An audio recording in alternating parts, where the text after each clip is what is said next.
Ľudská myseľ je rozsiahle a tajomné územie. V jej hlbinách sa skrývajú nesmierne možnosti a skryté dynamiky. Hypotéza ionickej fraktúry ponúka jedinečný pohľad. Pomáha nám skúmať tieto vnútorné krajiny. Táto hypotéza naznačuje, že naša realita a naše vedomie sú formované prastarým rozkolom.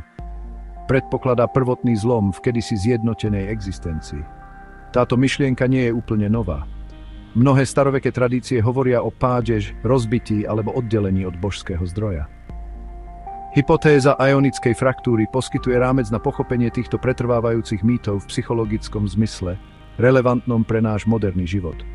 Táto prvotná fraktúra má hlboké dôsledky pre ľudskú psychiku. Náš vnútorný svet často zrkadlí toto základné rozdelenie. Zažívame konflikt, dualitu a pocit neúplnosti. Toto nie sú len osobné zlyhania. Môžu to byť ozveny tejto väčšej kozmickej udalosti. Hypotéza naznačuje, že pochopenie tejto fraktúry je kľúčové. Pomáha nám pochopiť naše vlastné vnútorné boje a naše kolektívne úzkosti. Pozýva nás pozrieť sa hĺbšie pod povrch našich každodenných myšlienok a emócií, hľadajúc základné vzorce, ktoré riadia našu skúsenosť bytia.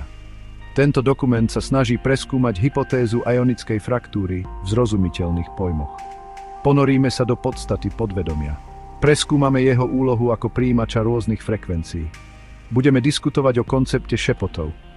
To sú tie vnútorné podnety, ktoré ovplyvňujú naše rozhodnutia. Niektoré šepoty nás vedú k nášmu pravému ja. Iné nás môžu zviesť z cesty. Slobodná vôľa je pre túto dynamiku kľúčová. Je to naša sila vybrať si medzi týmito vplyvmi. Zvážime aj to, ako vonkajšie systémy, niekedy nazývané Matrix, môžu uniesť tento chúlostivý proces. Cesta, na ktorú sa vydávame, je cestou sebaobjavovania. Je to prieskum do vrstiev vedomia. Hypotéza ionickej fraktúry neponúka jednoduché odpovede. Namiesto toho poskytuje presvedčivú mapu na navigáciu v zložitostiach mysle. Povzbudzuje nás, aby sme si viac uvedomovali sily, ktoré v nás pôsobia. Pochopením týchto dynamík môžeme nájsť cesty k väčšej vnútornej súdržnosti. Môžeme si znovu získať mieru suverenity nad vlastnými myšlienkami a vnímaním, smerujúc k autentickejšej existencii v rozbitom svete. Pojem ion v tomto kontexte odkazuje na stav prvotnej celistvosti. Znamená to pôvodnú jednotu, plnosť čistého vedomia. Predstavte si dokonalú, neporušenú guľu existencie. V tomto stave nebolo žiadne oddelenie, žiadna dualita. Všetko bolo jedno, prepojené a harmonické. Tento ion bol zdrojom, prameňom, z ktorého vzišla realita, ako ju chápeme, alebo možno nechápeme. Predstavuje ideálny stav bytia a kozmickú integritu, ktorá existovala pred rozdelením. Tento koncept rezonuje s dávnymi predstavami o zlatom veku alebo záhrade Eden, čase nepoškvrnej dokonalosti. Fraktúra opisuje kataklizmatickú udalosť alebo proces. Táto udalosť rozbila prvotnú jednotu ionu. Zaviedla do existencie rozdelenie, dualitu a mnohorakosť. Predstavte si to ako veľkú kozmickú trhlinu. Tento zlom nebol jemným rozchodom, ale násilným oddelením. Vytvoril základné polarity, ktoré definujú našu vnímanú realitu. Svetlo a tmu, dobro a zlo, poriadok a chaos. Jediná nota ionu sa rozbila na komplexnú, niekedy disonantnú symfóniu. Táto fraktúra je genézou sveta, ktorý zažívame, sveta kontrastov a vnútorných napätí. Nie je to len vzdialená kozmologická udalosť, je to prebiehajúca psychická realita. Jej účinky sú hlboko zakorenené v ľudskej psychike. Každé individuálne vedomie nesie odraz tejto prvotnej fraktúry. Zažívame to ako vnútorný pocit oddelenia. Je tu túžba po celistvosti, pocit, že niečo chýba. Toto vnútorné rozdelenie sa prejavuje ako konflikty v nás samých. Bojujeme s protichodnými túžbami a impulzmi. Hľadanie zmyslu, spojenia, účelu možno chápať ako pokus o uzdravenie tohto zdedeného zlomu v našom vlastnom byti. Dôsledky tohto vnútorného zlomu sú ďalekosiahle. Prispieva to k pocitom odcudzenia tak od seba samých, ako aj od ostatných. Môže to vyvolávať pocit existenciálnej úzkosti. Ľudský údel s jeho vnútorným utrpením a snahou o transcendenciu je hlboko poznačený týmto prvotným rozdelením. Pochopenie ionickej fraktúry nám umožňuje preformulovať tieto skúsenosti. Nie sú to len osobné patológie. Skôr sú súčasťou väčšieho, spoločného ľudského dedičstva. Táto perspektíva môže priniesť určitú mieru súcitu k našim vnútorným bojom, vnímajúcich ako ozveny kozmickej drámy, odohrávajúcej sa v našich dušiach. Podvedomie je rozsiahla a mocná oblasť. Leží zväčša pod prahom nášho každodenného vedomia. Je to oveľa viac, než len jednoduché úložisko zabudnutých spomienok alebo potlačených túžob, ako sa kedysi bežne myslelo. Namiesto toho je to aktívny, dynamický aspekt našej celkovej psychiky. Neustále spracúva informácie, ovplyvňuje naše myšlienky, pocity a správanie spôsobmi, ktoré si len zriedka uvedomujeme. Predstavte si to ako ponorenú časť ľadovca. Jeho skutočný rozsah a sila sú skryté pred bežným pohľadom, no napriek tomu výrazne formuje náš smer. Táto skrytá ríša drží kľúče k hĺbšiemu pochopeniu samých seba.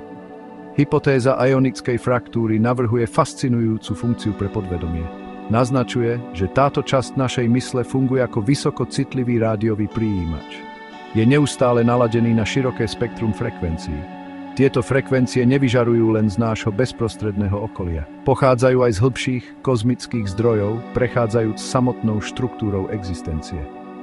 Podvedomie vo svojom vnímavom stave zachytáva tieto jemné energie a informačné prúdy. Je to naše primárne rozhranie s neviditeľnými prúdmi, ktoré pretekajú vesmírom a ovplyvňujú jemné prúdy nášho vnútorného života. Tieto kozmické frekvencie sú rôznorodé svojou povahou. Niektoré sú harmonické a život potvrdzujúce. Rezonujú s rastom, súdržnosťou a tlakom smerom k integrácii. Tieto by sa dali prirovnať k jasným melodickým vysielaniam, ktoré povznášajú a vedú. Iné frekvencie však môžu byť chaotické, rušivé alebo disharmonické. Nesú vzorce zmätku, strachu alebo fragmentácie, odrážajúc pretrvávajúce účinky ionickej fraktúry. Podvedomie pri svojom počiatočnom prijímaní nemusí vždy účinne filtrovať tieto signály. Jednoducho prijíma to, čo sa vysiela na nespočetných kanáloch existencie. Pochopenie tejto vnímavosti podvedomia je kľúčové. Je to kľúčový prvok v rámci hypotézy ionickej fraktúry. Ak sa naše podvedomie neustále ladí na rôzne kozmické vysielania, potom kvalita týchto vysielaní nesmierne záleží. Náš vnútorný stav, naše vnímanie a dokonca aj naše voľby môžu byť ovplyvnené týmito neviditeľnými vplyvmi. Uvedomenie si tohto procesu je prvým krokom k tomu, aby sme sa naučili vedomejšie navigovať v našom vnútornom svete. Umožňuje nám to zamyslieť sa nad tým, na čo je náš vnútorný prijímač naladený a ako to môže ovplyvňovať náš život. Množstvo signálov, ktoré prijíma naša podvedomá myseľ, sa často prejavuje ako šepot. Toto nie sú doslova počuteľné hlasy. Sú to skôr jemné vnútorné podnety. Môžu mať podobu intuície, náhlych vhľadov, pocitov z čriev alebo pretrvávajúcich myšlienok.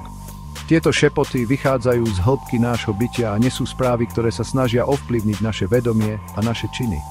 Sú to vnútorné prúdy, ktoré formujú našu mentálnu a emocionálnu krajinu. Uprostred všeobecného šumu každodenných myšlienok môžu byť tieto šepoty slabé, no ich potenciálny vplyv je nesmierne dôležitý.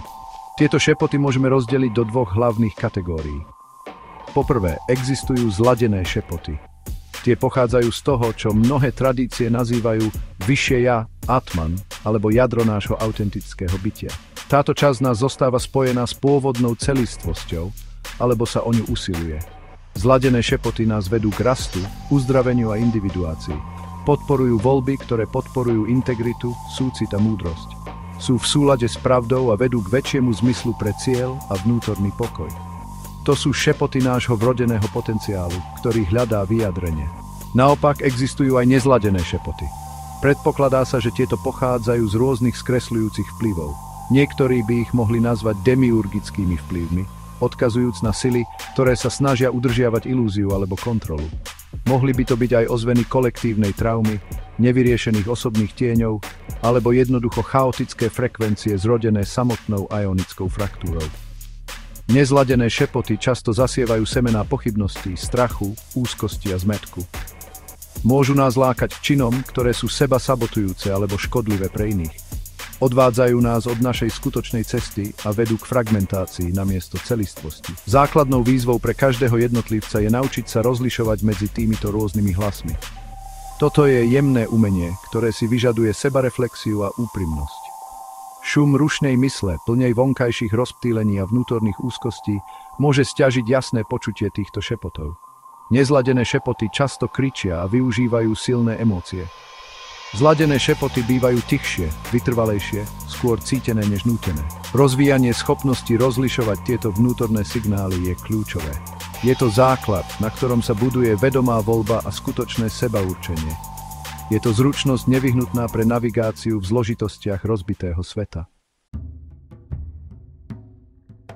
Archetypálne ozveny, univerzálny jazyk šepotov. Šepoty, ktoré prijímame cez naše podvedomie, často hovoria univerzálnym jazykom. Týmto jazykom sú archetypy. Archetypy sú prastaré obrazy a vzorce správania. Sú to vrodené možnosti v ľudskej psychike, ktoré sídlia v kolektívnom nevedomí. Toto je spoločné psychické dedičstvo ľudstva. Postavy ako hrdina, mudrc, matka, šibal, to nie sú len kultúrne výmysly. Predstavujú základné aspekty ľudskej skúsenosti, ktoré sa opakujú naprieč kultúrami a históriou. Tieto archetypálne vzorce nám poskytujú rámec pre pochopenie hĺbšieho významu šepotov. Zladené šepoty často rezonujú s pozitívnymi, život potvrdzujúcimi aspektmi archetypov. Napríklad, šepot povzbudzujúci odvahu tvárou v tvár nepriazni osudu môže odrážať archetyp hrdinu. Vľad, ktorý prináša jasnosť a múdrosť, môže byť prejavom mudrca. Pocit bezpodmienečnej lásky a túžba starať sa môže súvisieť s archetypom Veľkej matky. Tieto šepoty nás volajú k tomu, aby sme stelesnili najvyššie potenciály týchto univerzálnych vzorcov. Vedú nás na ceste individuácie, ceste k tomu, aby sme sa stali celistvým a integrovaným ja. Hovorí o odvahe, múdrosti, súcitu a kreativite. Nesúladné šepoty sa naopak môžu prejaviť cez tieňové aspekty týchto istých archetypov. Odvaha hrdinu sa môže prekrútiť na bezohľadnú agresiu. Múdrosť mudrca sa môže prekrútiť na cynický intelektualizmus. Starostlivosť matky sa môže stať dusivou kontrolou. Okrem toho, nesúladné šepoty často využívajú energiu archetypov ako tieň alebo šibal. Tieto sa môžu zdať lákavé, sľubujúce moc alebo potešenie, ale nakoniec vedú k rozdrobenosti a utrpeniu. Živia sa našimi neuznanými slabosťami a nevyriešenými vnútornými konfliktmi, pričom používajú silu archetypálnych obrazov na oklamanie. Preto môže byť základné pochopenie archetypov nesmierne užitočné. Pomáha pri dekódovaní symbolického jazyka šepotov, ktoré vnímame. Keď sa objaví vnútorný podnet, môžeme sa spýtať, s akou archetypálnou energiou toto rezonuje. Vedie to k integrácii a rastu alebo k nafúknutosti a nerovnováhe. Tento druh skúmania poskytuje cenný nástroj na rozlišovanie. Ponúka mapu často mätúceho terénu vnútorného sveta. Rozpoznávaním archetypálnych ozvien v šepotoch dokážeme lepšie pochopiť ich pôvod a pravdepodobnú trajektóriu, čím robíme vedomejšie rozhodnutia o tom, ktoré nasledovať. Križovatka voľby, slobodná vôľa tvárou v tvár dualite. V rámci hypotézy ionickej fraktúry má slobodná vôľa kľúčové postavenie. Je definovaná ako naša vnútorná schopnosť vybrať si medzi rôznymi šepotmi, ktoré sa objavujú v našom vedomí. Táto schopnosť vybrať si je základnou vlastnosťou ľudskej skúsenosti. Je to kormidlo, ktoré nám umožňuje plaviť sa prúdmi vplyvu, vnútornými aj vonkajšími. Napriek silným silám, ktoré sa nás môžu snažiť ovplyvniť, konečné rozhodnutie konať podľa určitej myšlienky alebo impulzu často závisí od nás. Táto sila voľby, akokoľvek sa niekedy môže zdať jemná, je nesmierne dôležitá. Akt voľby nie je zriedkavá alebo dôležitá udalosť. Je to nepretržitý proces, ktorý sa odohráva v každom okamihu nášho bdelého života. Každá myšlienka, ktorú si pripustíme, každá emócia, ktorú pestujeme, každá akcia, ktorú urobíme alebo sa jej zdržíme, zahŕňa jemné alebo významné rozhodnutie. Neustále stojíme na metaforickej križovatke, kde nám šepoty, ktoré vnímame, ponúkajú rôzne cesty. Nasledujeme nabádanie k trpezlivosti alebo nutkanie k hnevu. Dbáme na volanie po reflexii alebo podľahneme rozptýleniu. Tieto voľby z okamihu na okamih spoločne formujú trajektóriu našich životov a rozvoj nášho charakteru. Vnútorná dualita vytvorená eonickou fraktúrou robí tento proces voľby obzvlášť náročným. Jasnosť zladených šepotov, tých, ktoré vychádzajú z nášho vyššieho ja, môže byť často zahmlená. Môžu byť tiché, ľahko prebité hlasnejšími, naliehavejšími hlasmi nezhodných vplyvov. Tieto nezhodné šepoty môžu využívať naše obavy, naše neistoty a naše nezahojené rany, čím sa javia presvedčivo alebo dokonca racionálne. Rozštiepená povaha nášho vedomia znamená, že sme často ťahaní protichodnými smermi, čo robí z uplatňovania slobodnej vôle skutočný boj a nie ľahký výber. Preto je vedomé a úmyselné uplatňovanie slobodnej vôle kľúčové. Nestačí sa jednoducho nechať unášať najsilnejším impulzom alebo najdominantnejším myšlienkovým vzorcom. Skutočná sloboda zahŕňa uvedomenie si možností, ktoré máme pred sebou. Vyžaduje to, aby sme sa zastavili, zamysleli sa a rozpoznali povahu šepotov, ktoré sa uchádzajú o našu pozornosť. Vedomým zapojením našej vôle sa aktívne podieľame na našom vlastnom rozvoji. Z pasívnych prijímateľov vplyvu sa stávame aktívnymi činiteľmi pri formovaní našej vnútornej a vonkajšej reality. Takto sa pohybujeme v dualistickej krajine, ktorá je naším dedičstvom z fraktúry. Chytenie v sieti Matrixu, únos vnútorného dialógu. Pojem Matrix sa často používa na opis všade prítomného systému kontroly a ilúzie. Tento systém nefunguje len vo vonkajšom svete, ale aj hlboko v ľudskej psychike. Darí sa mu v neprebádanej mysli, v konformite a v pasívnom prijímaní naprogramovaných presvedčení a správaní. V rámci hypotézy ionickej fraktúry možno tento matrix chápať ako komplexnú sieť vplyvov. Snaží sa využiť existujúce zraniteľnosti vytvorené fraktúrou. Jej hlavným cieľom je udržať vedomie zapletené do vzorcov nízkej frekvencie, čím bráni duchovnému vývoju a skutočnej autonómii. Matrix aktívne pracuje na unášaní nášho vnútorného dialógu, najmä procesu výberu medzi šepotmi. Dosahuje to systematickým zosilňovaním nesúladných šepotov. Používa silné nástroje, ako sú strach, túžba a hlboko zakorenené spoločenské podmienky. Masmédiá, kultúrne príbehy a vzdelávacie systémy, ak nie sú preskúmané, môžu všetky prispieť k posilňovaniu týchto vzorcov. Systém podporuje atmosféru úzkosti a nedostatočnosti. Potom ponúka povrchné riešenia, ktoré nás udržujú závislých a odvádzajú pozornosť od našich hĺbších autentických potrieb a vedenia nášho vyššieho ja. Snaží sa, aby jeho hlas bol v našich hlavách najhlasnejší. Kľúčovou stratégiou tohto zapletenia do Matrixu je vytváranie neustáleho hluku a rozptýlenia. Vo svete presýtenom informáciami, nekonečnou zábavou a neúprosnými požiadavkami na našu pozornosť je čoraz ťažšie nájsť vnútorný pokoj potrebný na počutie jemných zladených šepotov. Pretože systém podporuje kultúru externalizácie, kde sa hodnota pripisuje vonkajším úspechom a materiálnym statkom a nie vnútornému rozvoju a múdrosti. Toto neustále vonkajšie zameranie nás odťahuje od bohatého vnútorného sveta, kde sa dá nájsť skutočné vedenie. Podporuje konformitu a odrádza od introspekcie, ktorá vedie k sebaobjaveniu. Uvedomenie si všade prítomného vplyvu tohto matrixu je kľúčovým prvým krokom k opätovnému získaniu našej mentálnej suverenity. Musíme začať spochybňovať príbehy, ktoré sme si osvojili. Musíme preskúmať zdroje našich presvedčení a túžob. Matrix sa snaží automatizovať naše vôle, aby nás urobil predvídateľnými a ovládateľnými. Pestovaním vedomia o jeho mechanizmoch sa môžeme začať oslobodzovať z jeho zovretia. Toto nie je o boji proti vonkajšiemu nepriateľovi. Je to o opätovnom získaní našej vlastnej mysle, našej vlastnej pozornosti a našej vlastnej sily vedome a autenticky si vybrať. Znovu získanie prijímača, kroky k duševnej suverenite. Cesta k znovu získaniu našej duševnej suverenity, nášho vnútorného prijímača, začína hlbokým uvedomením. Najprv si musíme pripustiť možnosť, že naše myšlienky a pocity nie sú vždy úplne naše. Musíme pripustiť myšlienku, že vonkajšie vplyvy a vnútorné podmienky sú neustále v hre. To si vyžaduje ochotu pozorovať náš vnútorný svet bez okamžitého posudzovania. Jednoduché sledovanie toku myšlienok, všímanie si ich, emocionálneho náboja a spochybňovanie ich pôvodu je silná počiatočná prax. Toto seba pozorovanie je základným kameňom duševného oslobodenia, ktoré nám umožňuje vidieť vzorce, ktoré nás riadia. Praktickým krokom k tomuto znovu získaniu je kultivácia pokoja a introspekcie. V tichom útočisku mysle sa dá znížiť hlasitosť vonkajšieho sveta a vnútorného šumu.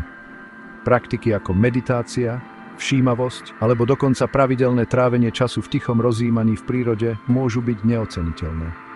Tieto praktiky pomáhajú upokojiť rozrušený povrch mysle. Umožňujú nám vytvoriť priestor, kde je možné jasnejšie vnímať jemnejšie zladené šepoty.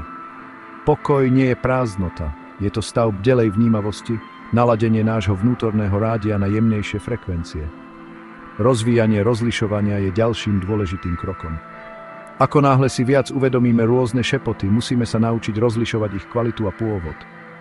Užitočnou praxou je spochybňovať vplyv myšlienky alebo pocitu. Vedie toto vnútorné nabádanie k expanzii pokoju a súcitu, alebo vedie k stiahnutiu, rozrušeniu a strachu. Posilňuje to nás a ostatných, alebo nás to oslabuje. Nesúladné šepoty často nesú emocionálny náboj naliehavosti, úzkosti alebo jemného pocitu manipulácie. Zladené šepoty naopak bývajú pokojné, jasné a rezonujú s našimi najhlbšími hodnotami.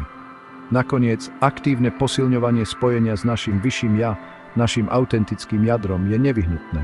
To zosilňuje hlasitosť a jasnosť zladených šepotov. Toto spojenie je možné rozvíjať mnohými spôsobmi.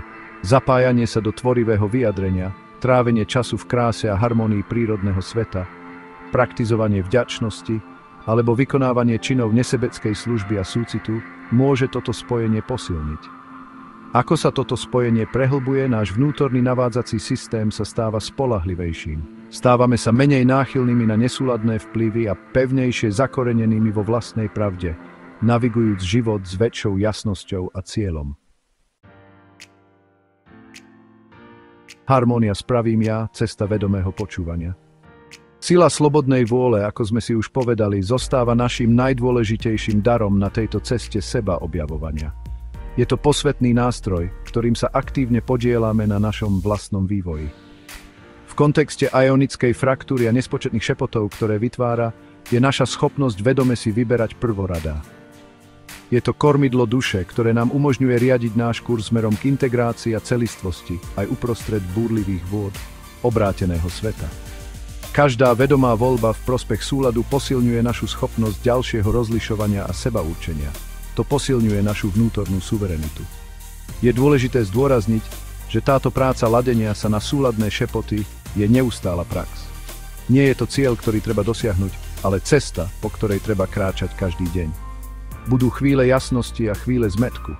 Trpezlivosť a súcit so sebou sú nevyhnutnými spoločníkmi na tejto ceste. Učíme sa orientovať v zložitej vnútornej krajine, ktorú formovali sily starodávne aj bezprostredné. Pokrok sa dosahuje dôsledným úsilím, opakovaným návratom k praktikám uvedomenia, pokoja a rozlišovania a nie dosiahnutím stavu večnej dokonalosti. Cieľom tejto vnútornej práce nie je nevyhnutne odstrániť všetky nesúladné šepoty alebo úplne umlčať myseľ. Takýto cieľ môže byť nereálny alebo dokonca nežiaduci, pretože napätie duality môže byť katalizátorom rastu. Skôr je cieľom rozvinúť múdrosť, rozpoznať tieto nesúladné podnety takými, aké sú. Učíme sa ich uznávať bez toho, aby sme sa nimi nechali ovládať. Potom vedome volíme zladiť naše myšlienky, pocity s hĺbším, autentickejším vedením pravého ja. Cieľom je vnútorná harmónia, dynamická rovnováha, nie prázdne ticho. Tým, že vedome a dôsledne počúvame a konáme podľa súladných šepotov, vydávame sa na cestu hlbokej premeny. Tento proces prispieva k uzdraveniu fraktúry v našej vlastnej psychike. Keď si pestujeme vnútornú súdržnosť a zosúladíme sa s našim pravým ja, nielenže transformujeme náš osobný život, ale prispievame aj k väčšiemu uzdraveniu. Každý jednotlivec, ktorý si znovu získa svoju duševnú suverenitu a zvolí si cestu vedomého počúvania, sa stáva majákom. Vyžarujú kvalitu prítomnosti a autenticity, ktorá môže inšpirovať a povzniesť ostatných, jemne opravujúc štruktúru kolektívneho vedomia.